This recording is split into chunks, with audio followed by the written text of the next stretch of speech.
Hey everyone, thank you for joining us today. My name is Stephanie Sandala. I'm Programming and Outreach Specialist at LibraryLink NJ, and I'm so excited for this author event, you guys. Oh my God, yeah, you have no idea how excited I am. Oh, awesome, I see someone in the chat already has tea. I have some tea with me as well. I'm Yes. so thrilled to have these authors with you. George is our lovely moderator. He'll talk a little bit about himself and his books and then introduce all of our authors here. And again, we're so thrilled to have you join us. And George, please take it away. Thank you for that wonderful intro, Stephanie. I'm Jreije. I am the Arab American middle grade author of the Shad Hadid series, as well as several upcoming books and graphic novels like Tariq's Bizarre Adventure, the Bashir Butros series. You'll see a whole bunch of stuff coming down the pike soon, but I'm more interested in celebrating our wonderful panelists right now. So I'm going to just go along and introduce all of you. And please bear with me for these very well-deserved introductions because I'm going to be shouting out a lot of cool things. We have cool people joining us. So first, Jen Calonita is the New York Times and USA Today bestselling author of more than 30 books, for teens and middle, making me feel a little jealous there. Her books have sold more than 1 million copies and have been translated into 15 languages. Not bad. She began her career as an entertainment journalist at Teen People magazine, where she interviewed everyone from Dwayne Johnson to Reese Witherspoon. Is that like an end to the Reese book club? I don't know, maybe not. She's since gone on to write several series for middle grade and young adult audiences, including the best-selling Fairy Tale Reform School and books in Disney's New York Times best-selling A Twisted Tale series. Jen can be found in New York with her husband, 2 boys, and a feisty chihuahua named Ben Kenobi. Awesome name.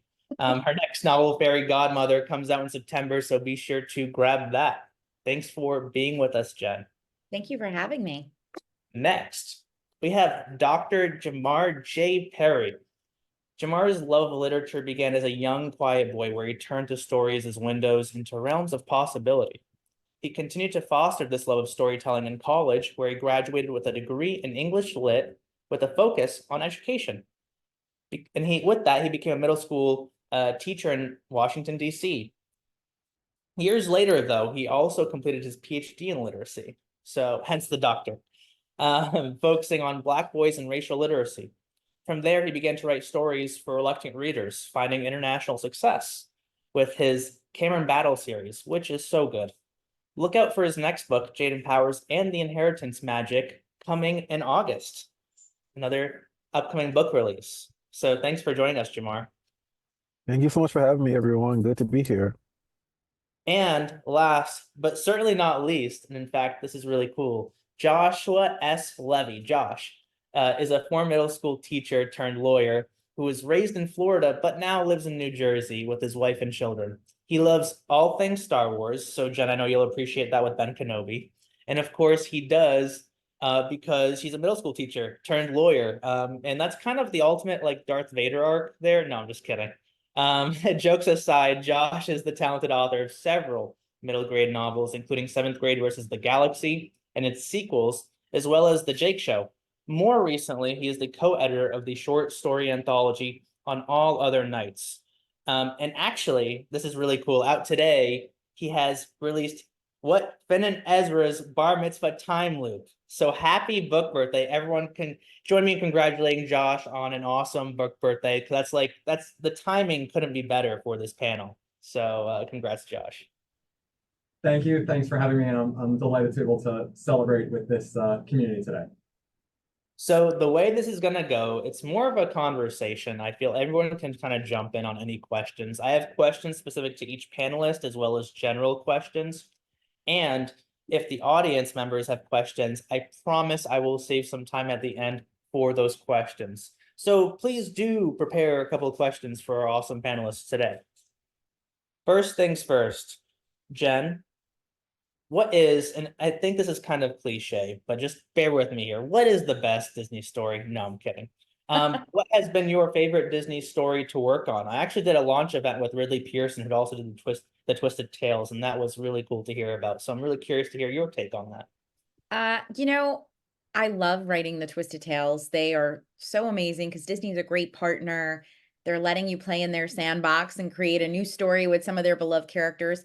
But I have Fairy Godmother here that's coming out in September. And I'm really excited for this because it's a brand new Disney series. And we haven't seen anything really on Fairy Godmother's origin story. So it was really fun to get to create a backstory for her. I decided that she was actually a human who became part fairy and wanted the most coveted position in the land, which was fairy godmother, and had a really tough time getting it. And so to me, it was just so much fun figuring out how she connected to Cinderella, what the deal was with the pumpkins, why she's so concerned about midnight, where did the glass slipper come from. It's work, obviously, but it also is a lot of fun. So I really enjoyed working on her story.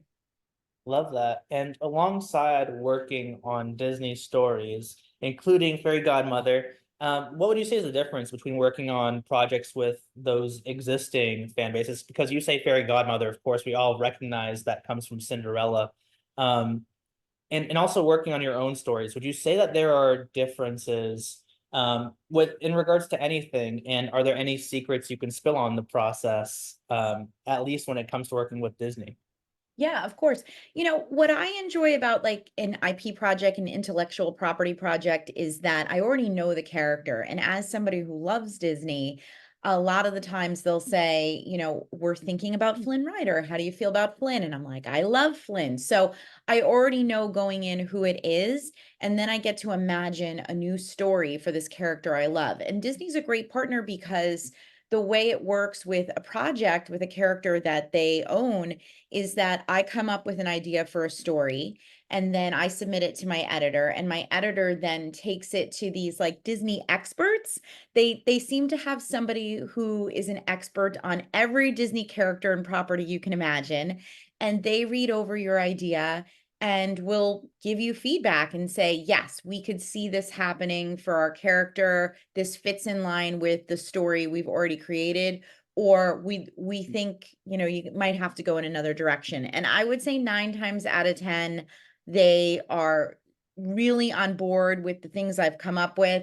The first time I did it, when I wrote Snow White, they were a little hesitant. I wanted Snow White to be this like swordsman and storm the castle and battle the evil queen, and they were like, this isn't really the Snow we created, maybe go back to the drawing board.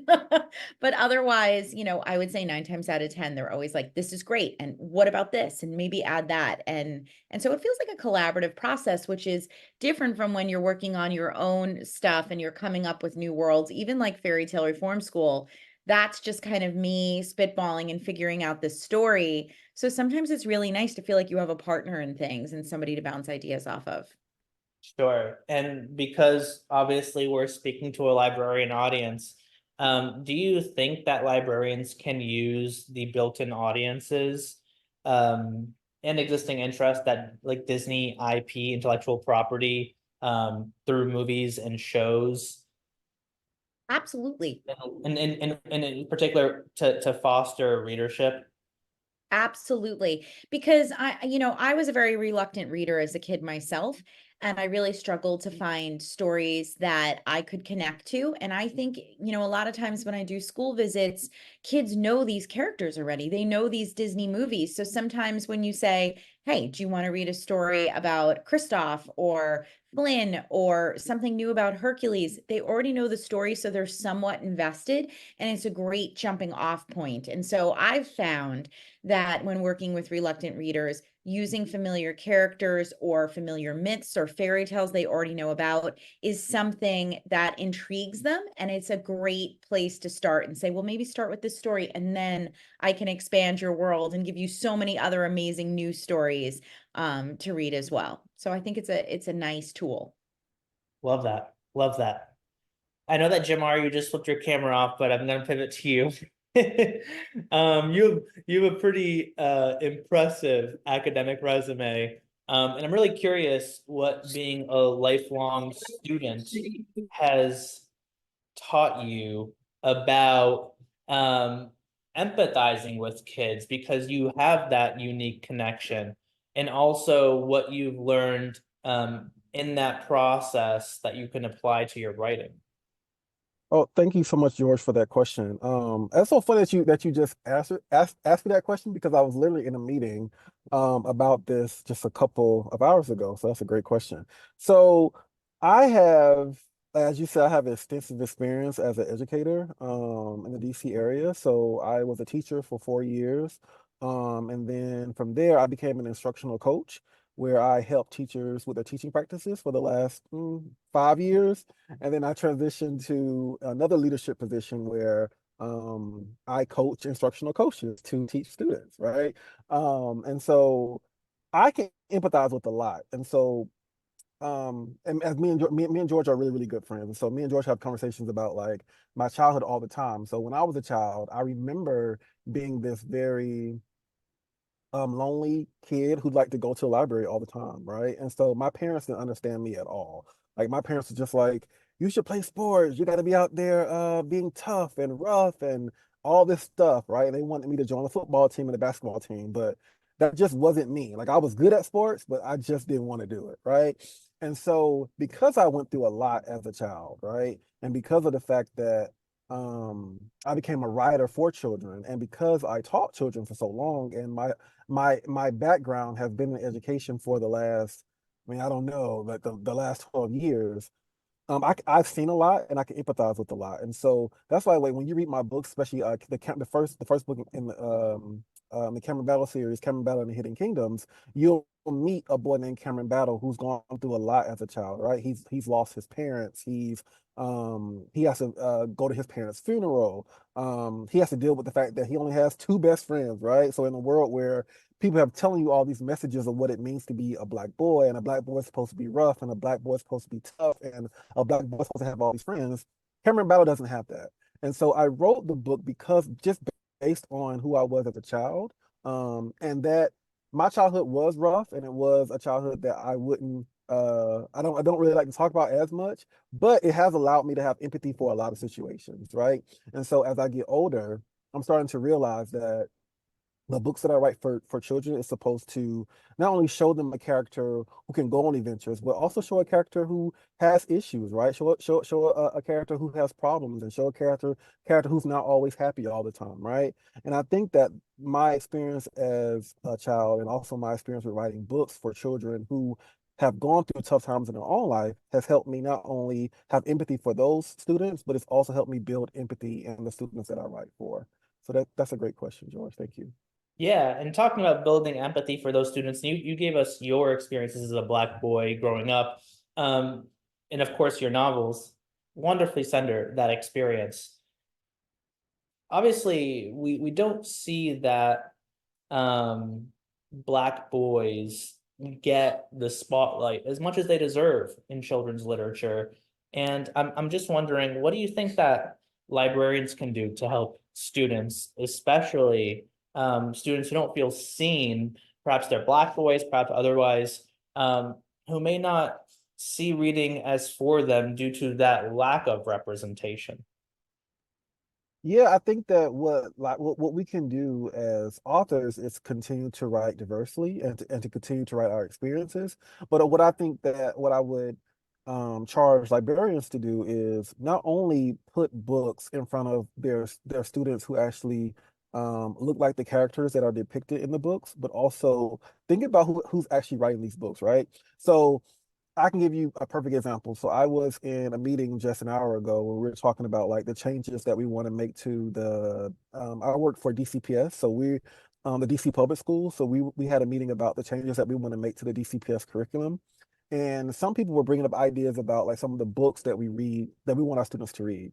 And so the books that they gave were great, and they had black characters in them, but the authors were white, right? And so not only do we need to interrogate the books that we're buying, we also need to interrogate the authors who are actually writing these books, right? And so I'm all about representation. I want more representation for black boys, but I also want people who look like black boys to be writing these books as well too. And so I think that that's a conversation that needs to be had about not only do we want the representation to be there for our students, but we also want the authors to represent the people that we're writing for. And I think that's really important. And I think librarians have to be honest about this work, and they have to be honest about doing the work as well. Totally, totally. as an author who did not feel seen growing up in the books that they read, and still that I very enthusiastically read. I totally agree. It makes a world of difference. And I was just doing a school visit actually in Jersey where one of the students did not speak English, just spoke Arabic. And being able to dialogue with him in Arabic while talking to the other kids in that other language, you can just see the sudden rise of possibilities. Like, okay, these books can be for me. It's such an important thing, and librarians are the conduit to all that. But now, Josh, I'm not going to ask you a really deep probing question just yet. You're going to get those for sure. But before we do that, as I mentioned, Finn and Ezra's Bar Mitzvah Time Loop. How does it feel to have a new novel out today? Kind of what is your thought process? What went into this novel? What do you want folks to get out of this novel? Sure. Well, first, I wish I had something novel and profound to say about what it feels like to have the book out today. I feel like I'm just gonna respond with a bunch of cliches, so forgive me. It feels wonderful, amazing. I'm so proud of it. It's also bittersweet. Yeah. I'm sure all of us authors say this every single time. I think this is a really special project, and I'm so proud of it. I think it's among the best things I've done, and I'm really delighted. But there's always something about publication day that I know I'm supposed to intellectually view as the start of something that really feels more like the end of something for some reason. And I've been sitting with this book for so long, and I'm so excited and delighted that it's in the hands of readers hopefully now. And I also I'm a little sad that this part of the journey with it is over, but it's just kind of how I feel every time. So I suppose what makes this moment special is that I get to talk a little bit about it with a bunch of New Jersey librarians. And it's a book. I live in New Jersey, as George said. It's a book about two kids in New Jersey trapped, reliving their kind of awful bar mitzvah weekends over and over again. And I'm so particularly excited for a New Jersey kid to connect with it. Okay, I'm trying to think of the questions you posed included, what do I hope kids or a reader will get from the book? I think about this one as, for me, equal parts fun and meaningful. I really there's a point to it, a heart to it, and I'll get that in a second. But I really set out to write something fun. A Groundhog Day, Palm Springs, middle grade bar mitzvah time loop story, and I really want kids to enjoy reading it. And not just in kind of a spoonful of sugar helps the medicine go down kind of way, but really just have fun for its own sake. But the heart of it is a book about kids who have too much time on their hands and yet still kind of want to rush through their lives. And it's a book about, and I think this is a lesson that as a grown-up, I probably maybe have an even harder time digesting than my kids. It's a book about trying to live in the moment and appreciate the time that you have, because it's not unlimited. And I'm so excited about it and so proud of it, and really just over the moon to be speaking to you all and connecting today. Let's see if I can do this. Sometimes my screen does this thing where if I hold up to, there we go. Balloons for you, Josh. Balloons for you. Hold on. There, we also got this. Hold on. Oh, that's good. That's so good. Fireworks for you. I've never seen that before. I've never seen that before. And that was amazing. It's a new Mac feature, and I don't know how to get rid of it. So at the most random times, it just happens. But this time, for once, I am master of this. No. When you're thumbs upping your accountant, it's a little weird. But this is a great concept. Yeah, it's oh great, we have to pay big tax bill. Fireworks are coming up. Yeah, fireworks. So what's kind of cool about this is that it's a science fiction novel. People don't realize that like this kind of Groundhog Day plot, despite maybe it not being super intentional, like it is science fiction and what like to a degree, right? And then there's an element of contemporary as well. And I think what's really cool is kids that I meet at schools, for some reason they love science fiction. And publishing, children's publishing has difficulty finding and publishing science fiction novels. So probably very unintentionally, you're holding up like the interest of a massive genre with this book, while also really promoting this other, almost subgenre, which is Jewish fiction. And two underserved genres that people like librarians need to get in the hands of students. So I Yeah, don't know your thoughts on I know, that. I really appreciate that. I don't know if I exactly know what genre it is, to be honest. I can tell you that the kids probably think they're in a science fiction novel, but by the end, they kind of realize they're probably in a fairy tale. And that's a little bit how I think of it. But yeah, I love genre, speculative genre, and I particularly love as a reader when I can't quite figure out what this is. And I'm delighted. I think kids love that. We need chaos, and kids are chaos, and we just need like I, as an adult reader, am super excited to just have this book open, just reading. And anyways, your work is awesome regardless. And actually talking about another element of your work on all other nights. So it's really cool to bring you all back in here now. You've all, whether announced or unannounced, worked on an anthology in some way or another. And that's a really cool coincidence. And I'm very curious, kind of, what have you enjoyed about contributing to a larger project where you aren't the only collaborator? And I know, Jen, you were just talking about this a little bit with your response as well.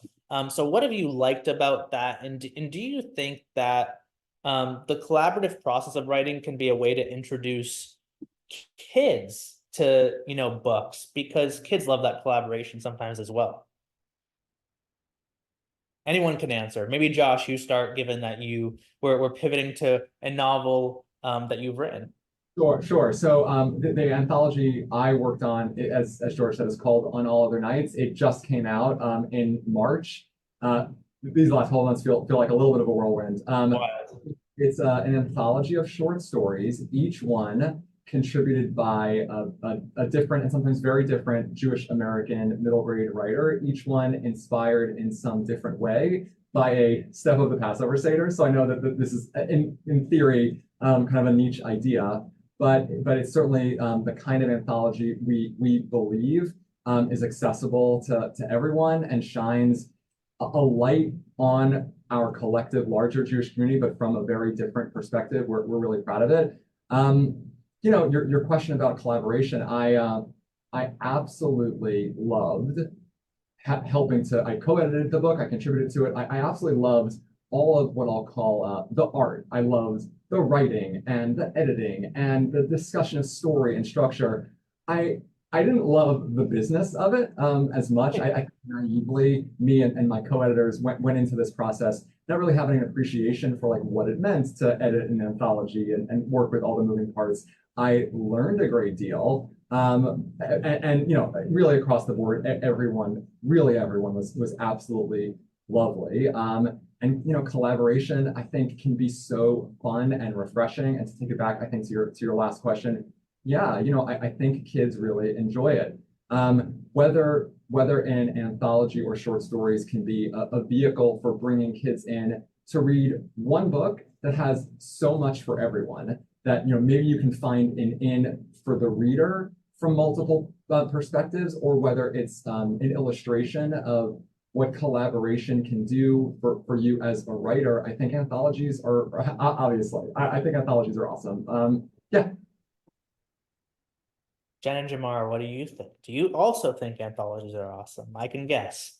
I yeah, so I worked on I just had an anthology published called Poemhood. That was edited by Amber McBride, who is I think she's a Coretta Scott King winner. And so Poemhood is an anthology just about like the Black experience, but it had different sections to it, right? So it's like there's like the Black fantasy experience, there's the Black experience like during the civil rights movement, and then there's a Black paranormal experience. So there's just a lot of stories that feature Black culture, but in different lenses, right? And so it was really interesting to me because when I got the idea for the anthology, um, they kind of told me, the editors told me like, okay, so we have these three different veins that we want to focus on in an anthology, and we need a story for this vein, right? And so it was good to like, get a focus for how to write the story that I wanted to write, but also they gave me the focus, but they didn't tell me how to write it, right? And so it was good to kind of like, if I've gotten anthology invites before where they just say, "Oh, we're gonna write about this topic. You can just write whatever you want," right? And while that some people may like that, but for me, I need a little bit more structure than that. So it was good to kind of like collaborate with them on, we have three different veins. We want you to write in this vein, but then you can kind of write what you want, just as long as you are in that pocket, right? And so that was good for me to have that structure, and then also good to collaborate with them on that. So yeah, I thought it was a good experience, and I also think that George, you're speaking to something that's really good. Is like, how do we get our students writing? And I think that getting our students writing is to help them maybe read anthologies, and also we can write a class at the anthology, right? And I think that that is a good thing to kind of that's a good focus. I'm gonna think about that when I go back to work. But like thinking about like how do we really, if we want our students to start writing, we also want them to have ownership of their writing too, as well, too, right? Because Yes. so oftentimes writing becomes such a laborious process for them where they have to write essays all the time. But if we can have them write like short stories and it becomes like a classroom thing around certain topics, I think that'll be great. And what you did was poetry as well, which is kind Right. of this thing that, what do kids associate poetry with? Like Shakespeare, maybe? Like it's Right. you're touching upon something that is so fun and can be so fun. And it's just getting kids to understand how fun it is. And that collaborative process can be a conduit there. Yeah, absolutely. Yeah. Jen. Jamar, I was just thinking too, like, so I just was part of the Twisted Tale anthology, which is a Disney anthology, which twists off the YA series, the Twisted Tale series. And every book in that series takes a Disney movie, and does a twist on it using a what if question. And so when I go to school visits, a lot of the times I do workshops with the kids where I have them create their own what if story. And I always say all bets are off. Use Marvel, use Star Wars, use, any myth or legend you love, and then mess them all up together, like put Thanos with the evil queen. And I find it's a great jumping off point for kids because they're now excited to write about somebody they really care about or correct something they feel shouldn't have happened, like maybe Iron Man dying in Endgame or whatever, or Voldemort losing or whatever it might be. And so they have a lot of fun with it. And I love that about an anthology. And I think what I also love about an anthology is it's this collection of short stories. And what I hear from teachers and librarians so much now is, kids struggle to finish a whole book, that they're looking for shorter books. And the great thing about an anthology is you can say to a kid, well, just read one chapter, read one of these short stories, start there. And if you like that one, then you continue and you read another one. And there's this great sense of accomplishment when you finish reading a short story. You're reading a small book. And so your hope is that they will continue to read all the stories in that anthology that they enjoy. And I think that's a great thing. No, and I You think that's so. I mean, you're definitely hitting on something with the when you say a jumping off point. Like we talk about that all the time, especially as educators. Like students need a jumping off point so they can get to the Shakespeare, so they can get to the books from the 1500s, right? Like they Yes. need books that they can connect with first. And if they don't have the connection, they're not gonna love reading or writing. So that's a good point. what you're saying is actually scientifically proven, right? If someone doesn't believe, and I think this is in regards to kids in particular, if they don't believe that they can do the thing, they will be less interested in anything related to the thing. So if kids don't see themselves as being able to create stories, they'll be less interested in engaging with stories, including reading, right? And so we gotta foster that connection. And Jen, schools have been, it seems like they've been pivoting to workshop-based visits a lot. I've experienced the same thing. So you're hitting on something. So school's got to invite more of you and have all three of you really hammer that home, because I feel like all three of you have shown so far, right? That like honestly, we're not that special as authors. Like kids can become authors themselves. And that's a pretty remarkable thing to realize as a kid, I think. Yeah, and educators like the workshopping because I find what they say over and over again is we don't have this chance. Like the curriculum is so tight, so structured. And when you bring an author in to workshop with kids, it's this moment of freedom where you're creating something together and they get to create something they're excited about. And that's a good thing because as we know, the more you read, the better you read, and the better that you read, the better you write, because those things go hand in hand. The cycle, for sure. Now, talking about things kids like, you all write and have written fantasy stories.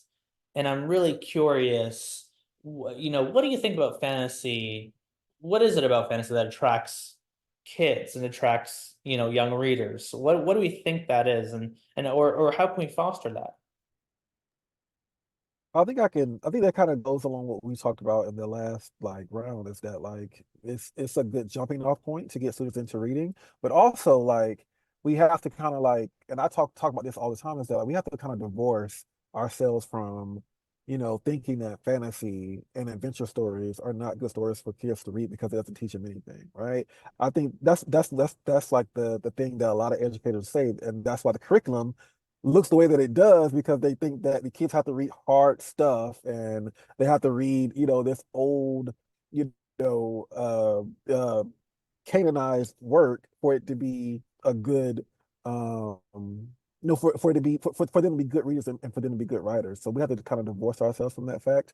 But I think that fantasy just provides kids with opportunities to kind of understand who they are, but then also thrust them to the future, right?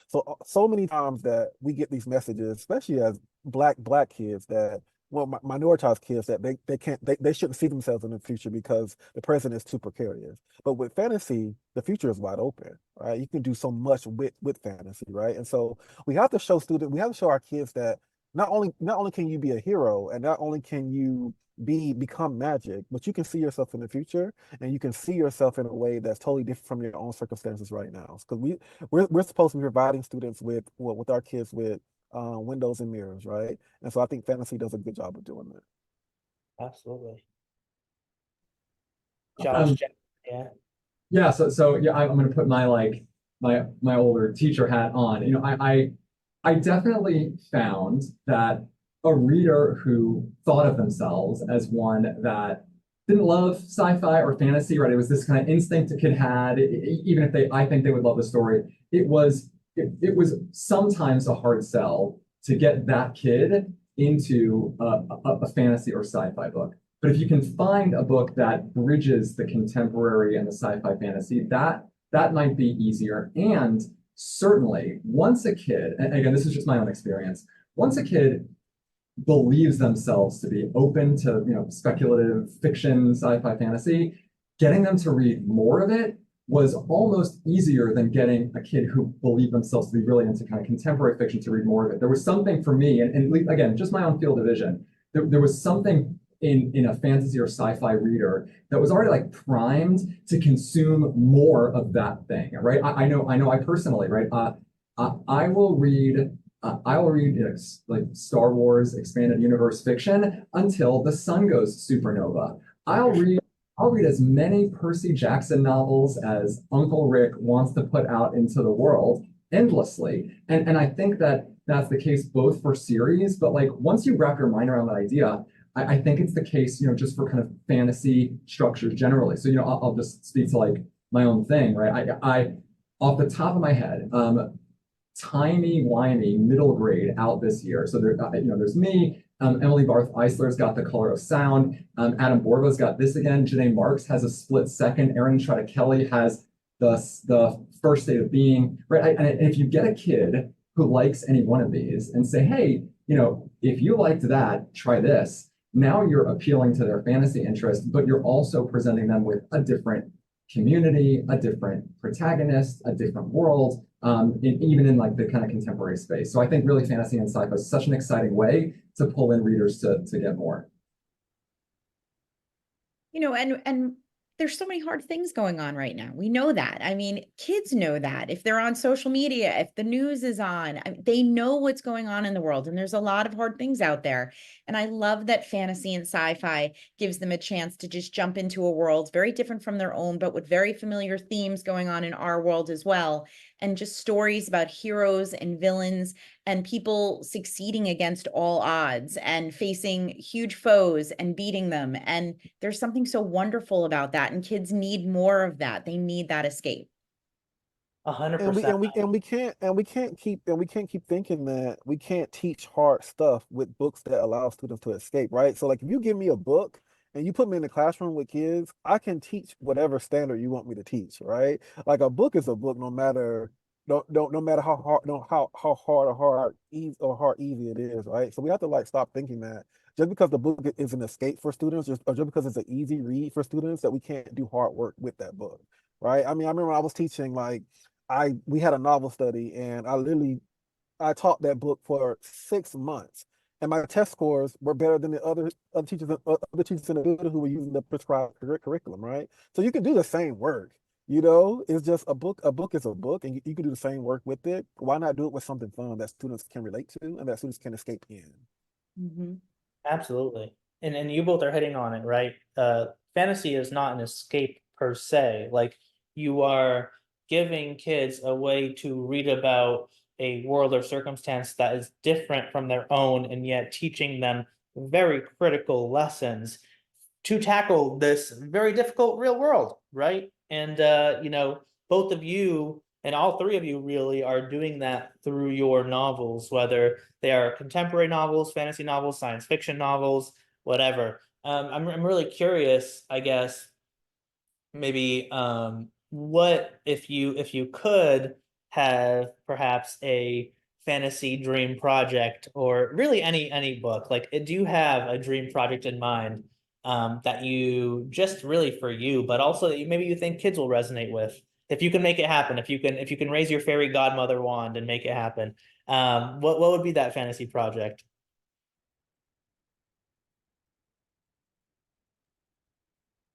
I know for me, like, I'm on camp with you. Like, I'm with you, Josh. Like, give me Star Wars. Give me a crack at that.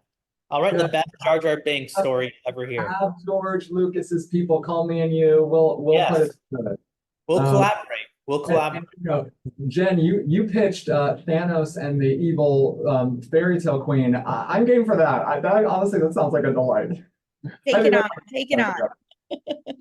Well, I'm trying to write my Vampire Diary story, right?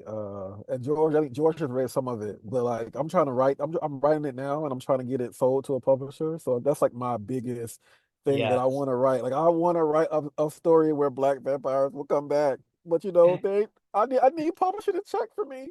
And vampires are coming back, by the way. So like, this Yeah. is the time, and that story is gonna happen. I will say, because it is my publication day, so I'm going to be like self-indulgent for 5 seconds. Please.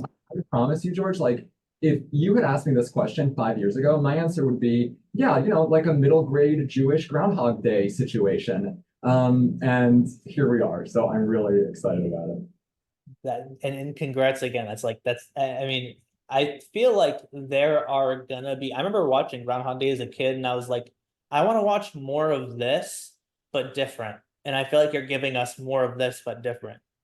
Yeah. Yes, I do too. Thank you.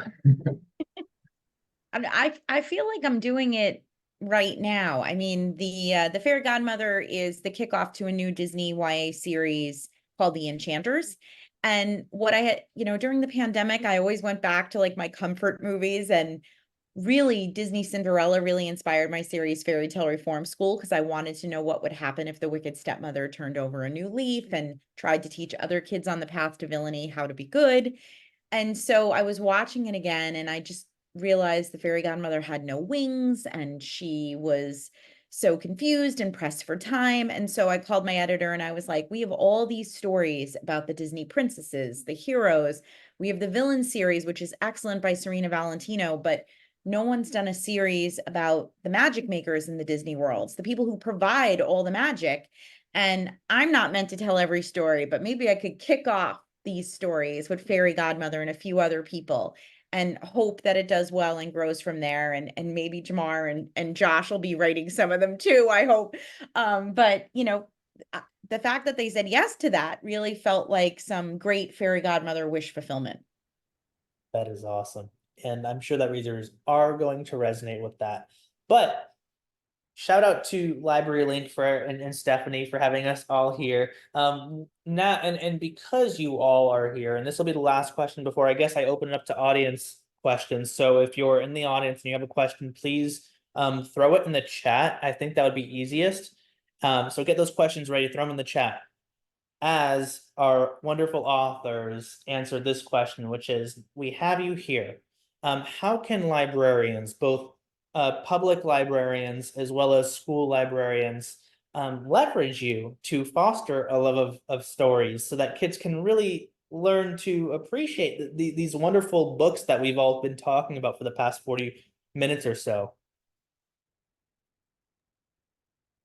I mean, I think that, you know, using our expertise, right, is like it's so important. Because I have a lot of like as we all do, we have a lot of wealth of knowledge that we can bring to the table, especially like when it comes to writing, when it comes to writing fantasy, when it comes to writing contemporary fantasy. I think we can bring that to the table and really think about, you know, how do we bring in other authors who are doing the same work, and not just the authors that we commonly see, right? The big, huge, successful authors. Like start bringing in authors who are, you know, just putting their foot in the water, right? Who just got here, right? And I think that that's something that we can leverage. So just kind of keep using our expertise and keep picking our brains. Yeah.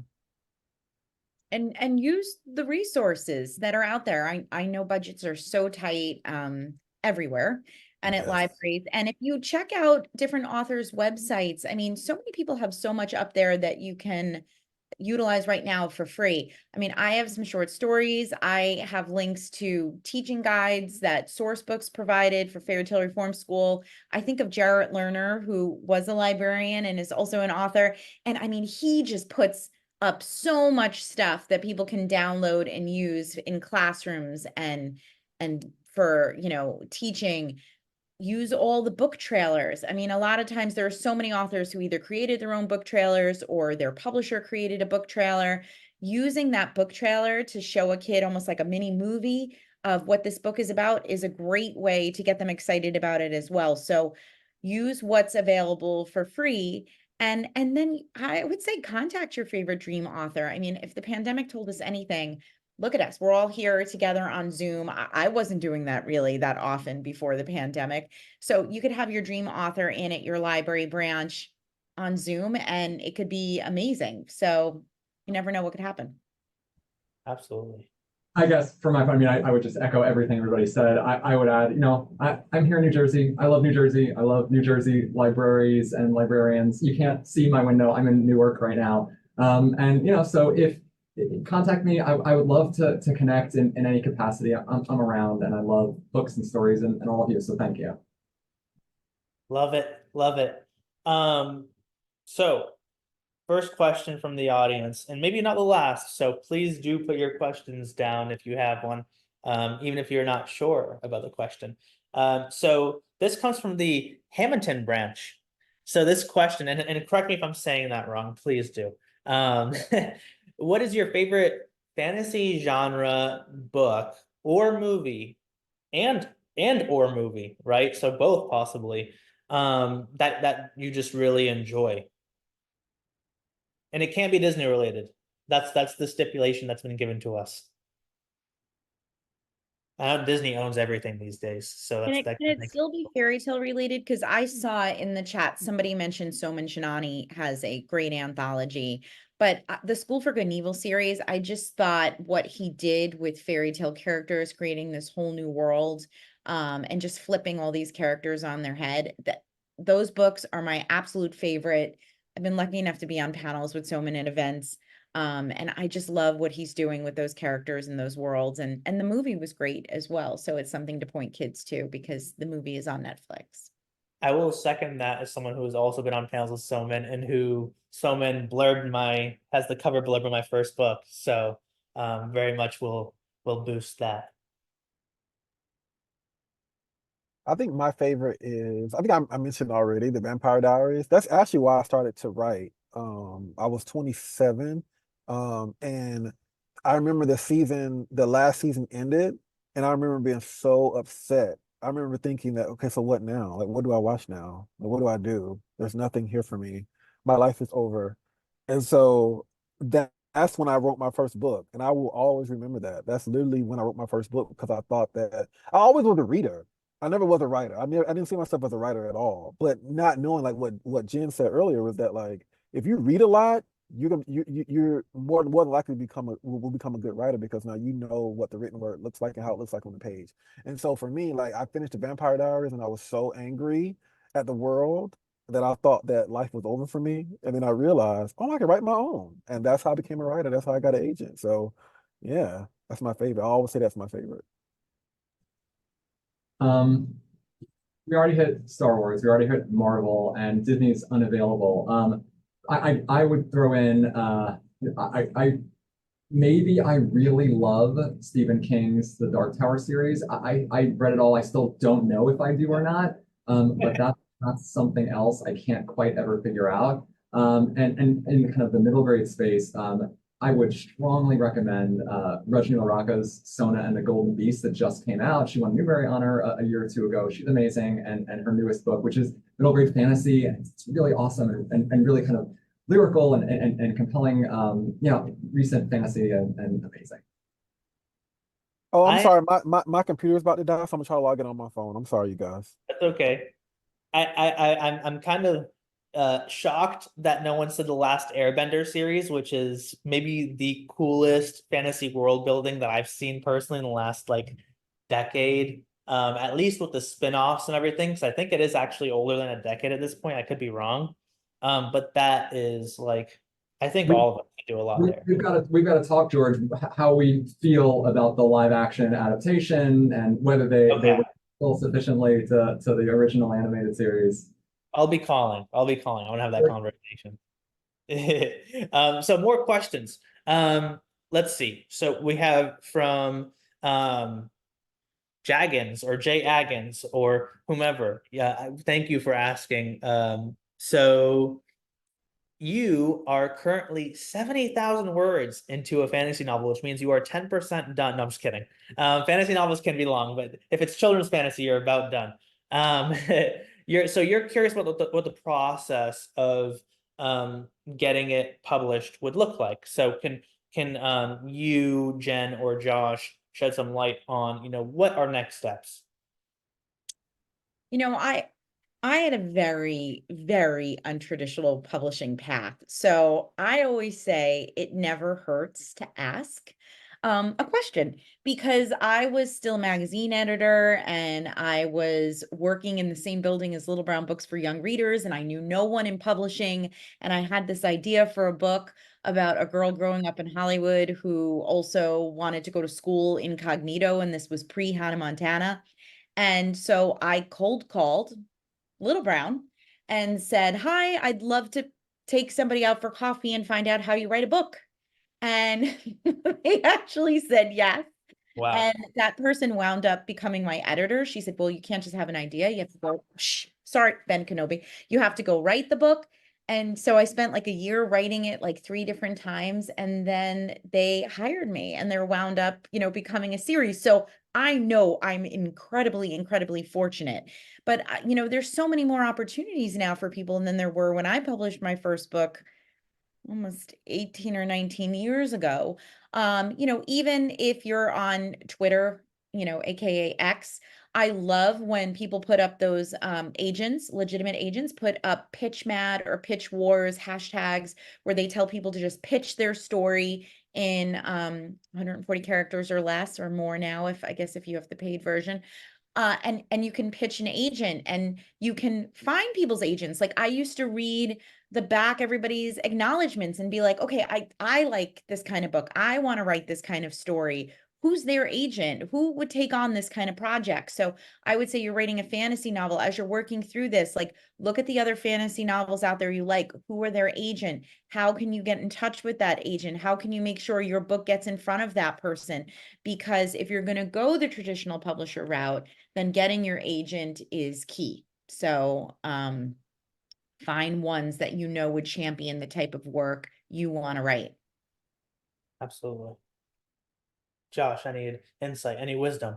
Um, First, Jen, that was honestly one of the best stories I've ever heard in my entire life. And I include the slight like non sequitur interruption by Ben Kenobi. It just made the whole thing absolutely perfect. Congratulations to you. What an absolute inspiration. My own process has been, I think, on the more like traditional in the traditional publishing side, like Jen said, kind of finding what out there in the literary agent space matches your voice or the types of projects you're trying to put out there.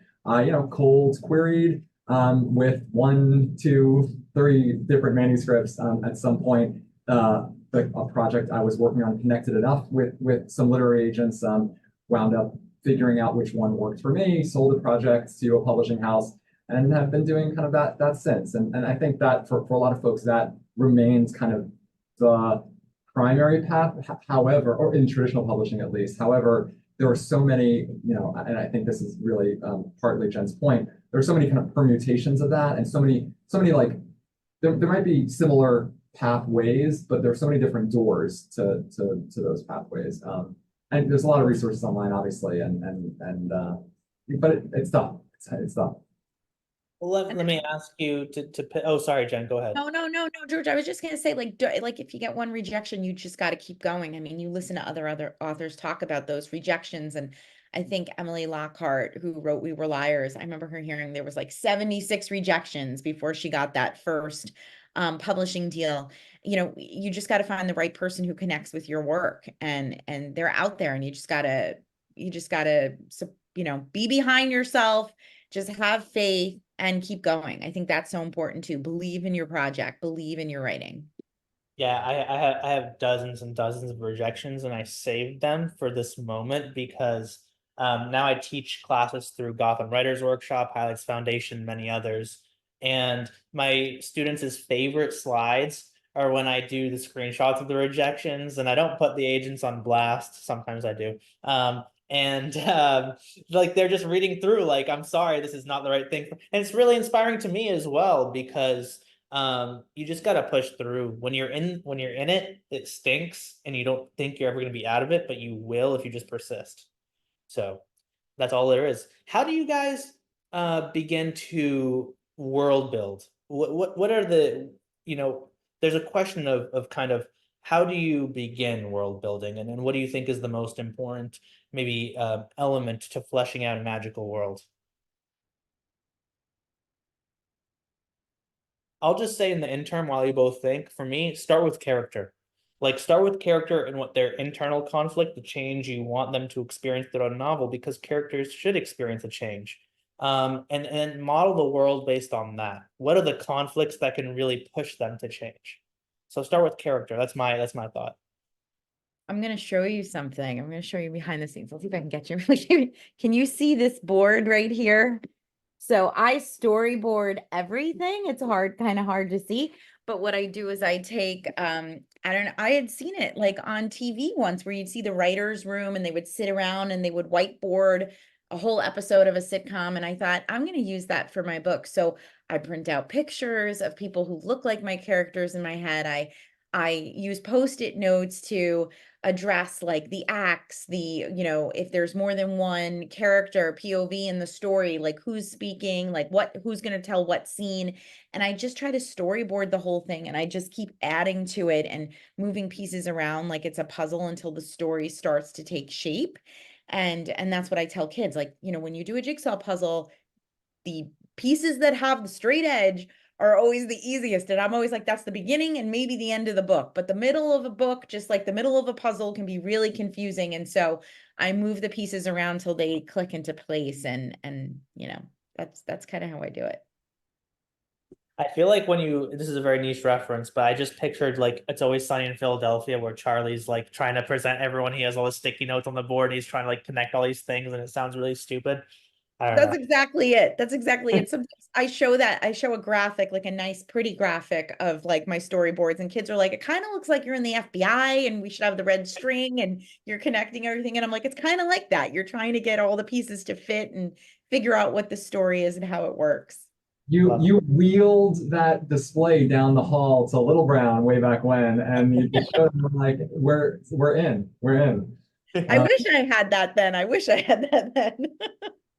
I don't know that I have much doubt. I think everybody's process is different. Mine is a little bit similar to Jen's. I usually start with a scene or two that is the thing I am most excited about. The scene I feel like is the most emotionally compelling, or like the apex of the conflict that I am so excited to eventually get to. And usually that's like somewhere 2/3 of the way or 3/4 of the way into the thing. And then I will build, if we're talking about world building, kind of like the rules of what I'm having the characters contend with around the moment or moments I'm really trying to get to, and figure it out from there.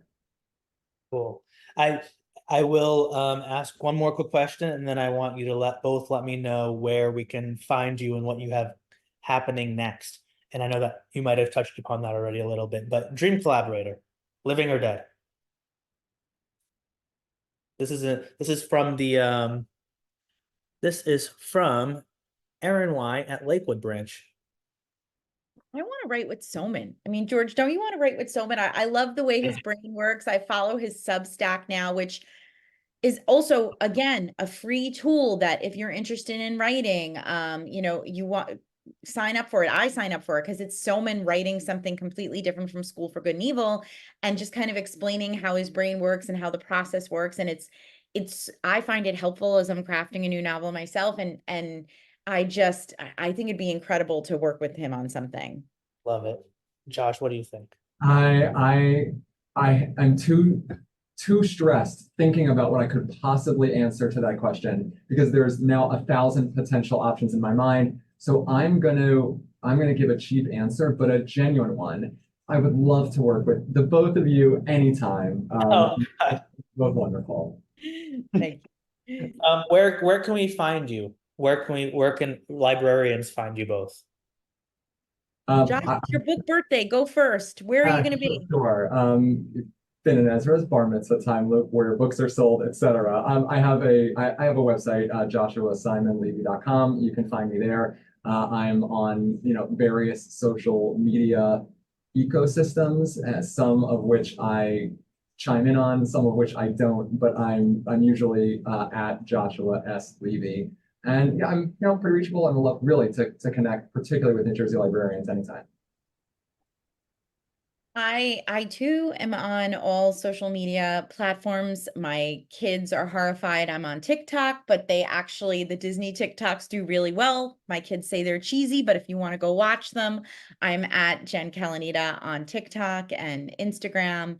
I have Fairy Godmother coming up in September. That's my next YA. And then my next middle grade series is with Source Books. And that comes out next spring. And it's called The Isle of Ever.